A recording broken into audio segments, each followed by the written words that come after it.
Merhaba Yeşil Yolculuk ailesi. Güne nasıl başladığınız, vücudunuzun geri kalan 16 saatlik performansını belirleyen en temel faktördür. Çoğumuz uyandığımızda zihnimizi canlandırmak için hemen bir fincan kahveye veya demli bir çaya sarılırız. Ancak vücudumuzun biyolojik saati, aslında çok daha nazik, doğal ve içeriden dışarıya doğru bir temizlik başlatan bir uyarıcıya ihtiyaç duyar. İşte tam bu noktada, saksınızda veya bahçenizde bekleyen o taptaze nane yaprakları devreye giriyor. Sabah aç karnına, henüz mideye hiçbir besin girmemişken çiğnenen birkaç dal taze nane, sıradan bir ferahlıktan çok daha fazlasıdır. Bu, sistemin "yeniden başlat" düğmesine basmak gibidir.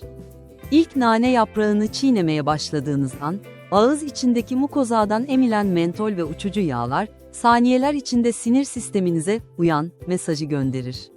Bu, kahvenin yarattığı ani ve bazen sarsıcı çarpıntıdan çok farklı, serinletici, dengeli ve tüm vücuda yayılan bir enerji dalgasıdır. Nanenin asıl mucizesi, sadece tadında değil, içindeki karmaşık kimyasal yapıda saklıdır.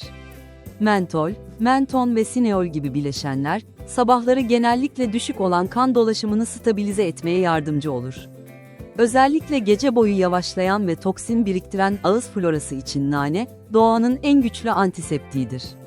Diş etlerinizdeki kan dolaşımı hızlanır, dil üzerindeki bakteriyel tabaka parçalanır ve sadece nefesiniz değil, tüm üst solunum yolunuz bir koruma kalkanına alınır. Birçok insan sabahları beyin sisi dediğimiz o puslu ve odaklanamayan halle uyanır. Aç karnına nane çiğnemek, koku alma duyusu üzerinden beynin hipokampus bölgesini uyararak bilişsel fonksiyonları canlandırır. Bu, doğanın size sunduğu en erişilebilir ve en etkili odaklanma yöntemidir. Üstelik bu işlem sırasında midenize giden ilk öz sular, mide asidini dengelemeye başlayarak sizi günün ilk öğününe hazırlar. Sindirim kanalınız nane sayesinde nazikçe uyandırılmış olur, bu da gün boyu yaşanabilecek şişkinliklerin ve hazımsızlıkların daha oluşmadan engellenmesi anlamına gelir. Mide kasları sabahları genellikle kasılmış veya gece boyu biriken gaz nedeniyle gergin durumdadır. Nanenin içindeki uçucu yağlar, mide-bağırsak sistemindeki düz kaslar üzerinde doğrudan gevşetici bir etki yapar. Bu, antispazmodik bir etkidir, yani doğal bir spazm çözücüdür. Eğer kronikleşmiş bir şişkinlik sorununuz varsa, nane safra akışını uyararak yağların sindirimini kolaylaştırır. Safra, karaciğer tarafından üretilir ve nane, bu üretimin daha kaliteli ve akışkan olmasını sağlar. Bu durum, özellikle ağır bir akşam yemeğinden sonra sabahları hissedilen o taş gibi mide hissinin dağılmasına yardımcı olur. Bağırsak hareketliliğini doğal bir düzene sokarak, boşaltım sisteminin daha sağlıklı çalışmasına katkıda bulunur. Karaciğer, biz uyurken vücudun toksinlerini temizlemek için en yoğun mesaisini harcar. Sabah uyandığımızda ise bu temizlikten arta kalan atıkların sistemden hızlıca uzaklaştırılması gerekir. Aç karnına tüketilen nane yaprakları, karaciğer enzimlerinin aktivitesini destekleyerek bu süreci hızlandırır. İçeriğindeki yüksek antioksidan seviyeleri sayesinde, hücrelere zarar veren serbest radikallerin etkisiz hale getirilmesine yardımcı olur. Bu, sadece iç organlarınız için değil, cildiniz için de bir temizliktir. Kanın temizlenmesiyle birlikte, birkaç hafta içinde cildinizdeki parlamayı ve sivilce oluşumlarındaki azalmayı fark etmeye başlarsınız. Karaciğer ne kadar verimli çalışırsa, sabah yataktan kalkmak o kadar kolaylaşır. Nane, kilo kontrolü sürecindeki en gizli silahlardan biridir.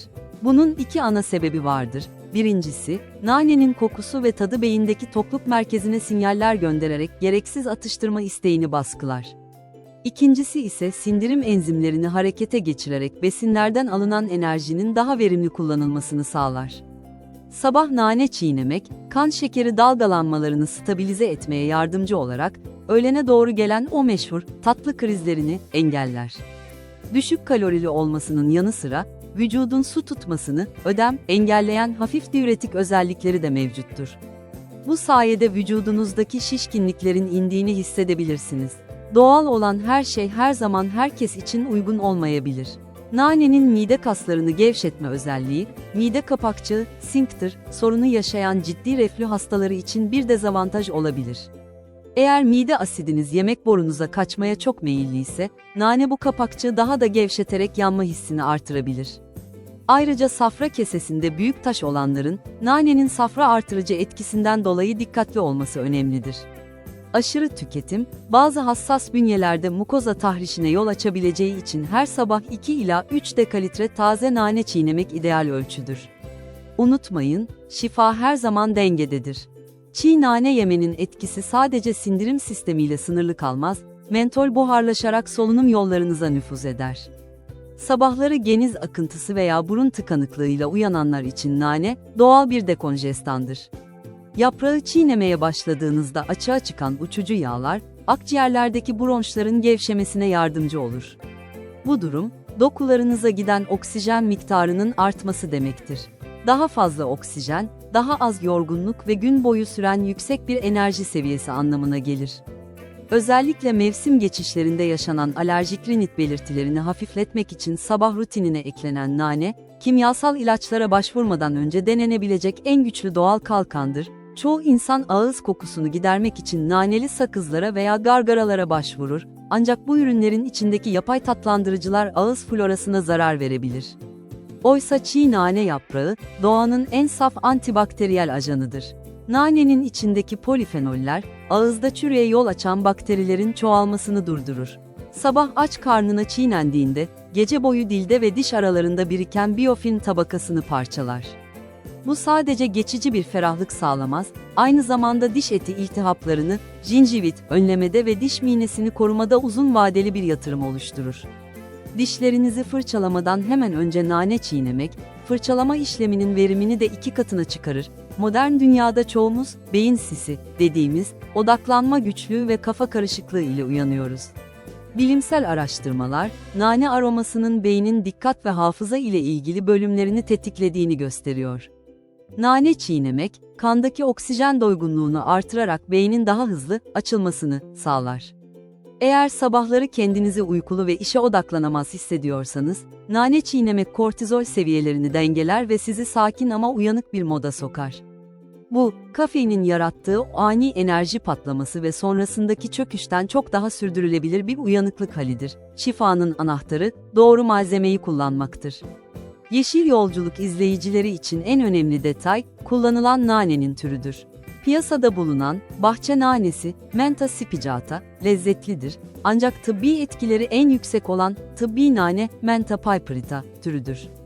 Tıbbi nane, mentol oranı çok daha yüksek olduğu için şifalı etkileri daha belirgindir. Seçim yaparken, yaprakların koyu yeşil, diri ve üzerinde siyah lekeler olmamasına dikkat edin. Yıkama, naneyi sirkeli suda 5 dakika bekleterek üzerinde olabilecek kalıntılardan arındırın. Saklama, nanelerinizi nemli bir kağıt havluya sarıp cam bir kavanozda buzdolabında saklarsanız, her sabah taze ve diri yapraklara ulaşabilirsiniz.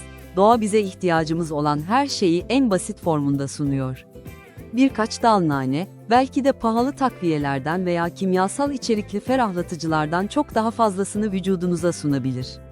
Yeşil Yolculuk olarak amacımız, bu kadim bilgileri modern hayatınıza entegre etmenize yardımcı olmak. Yarın sabah uyandığınızda, kendinize bir şans verin ve güne yeşilin gücüyle başlayın. Değişimleri izleyin, vücudunuzun sesini dinleyin ve sonuçları bizimle paylaşmayı unutmayın. Unutmayın, en büyük yolculuklar tek bir adımla başlar, sizin bugünkü adımınız bir dal nane olabilir. Sağlıkla kalın, doğayla kalın.